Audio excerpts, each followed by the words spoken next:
Hey Copper Nerds! In my last video, I established when I don't use a loupe, which is when I'm just casually handling and appreciating my coins. But let's talk about when a loupe is the tool for the job. Let's get into it.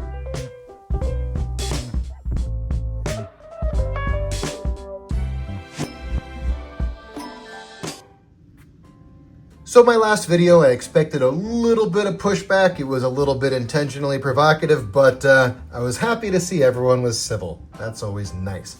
So let's talk about when I do use my loupe. And for me, again, it's not when I'm just gonna sit down and enjoy and look at a coin.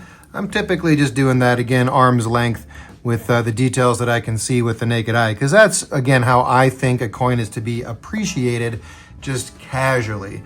Now, if we're doing some research, if I'm doing an inspection for purchase, if I'm doing a variety attribution, if I am looking at die states, I'm gonna be using some magnification. So again, I have this Belomo triplet 10 power loupe. It's made in Belarus. It's fantastic. It's like 40 some bucks and it's wonderful.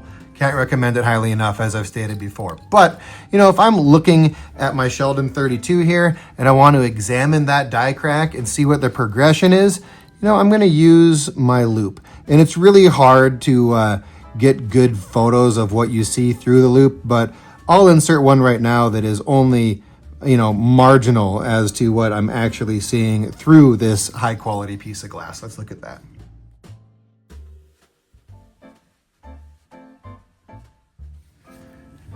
So again, I'm doing a variety attribution. That's an S32. I see the crack. I can do that with the naked eye. Now, if I want to figure out a die state, I'm going to be looking at a little more of the minutia. You know, if I'm looking at hex book and I'm trying to figure out if that's die state 6 or 7 or 8, you know, I'm going to be using my loupe.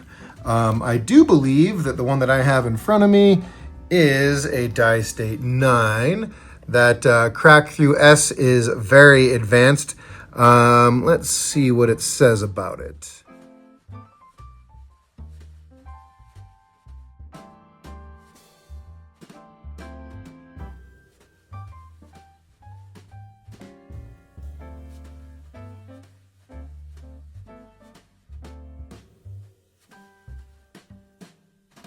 And then I'm going to be taking a look at my coin. That S is completely filled. So show you another picture of that.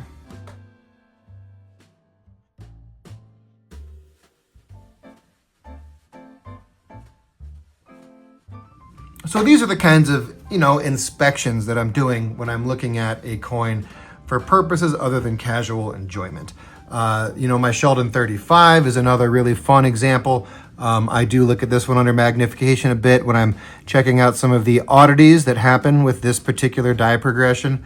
One thing that's kind of neat is that you have some vertical offset on the opposite sides of the crack where the die had sunk on the right side, where the fields here and here are higher.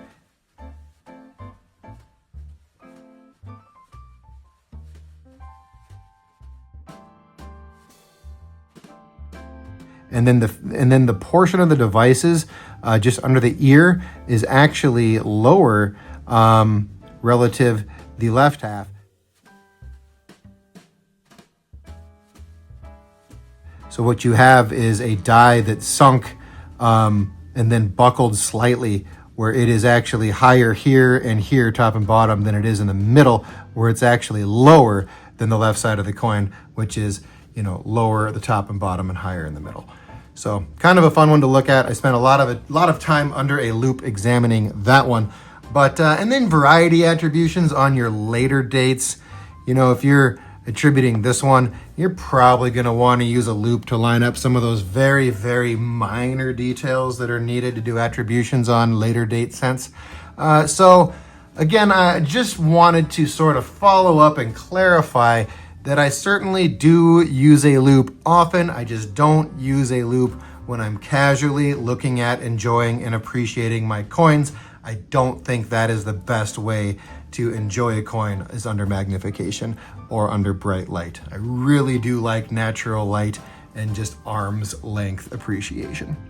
So that's my little clarification for the day. Thanks for not eating me up too much in the comments on the last one. Let me know what you think in the comments under this one, and I will catch you on the next one. Peace.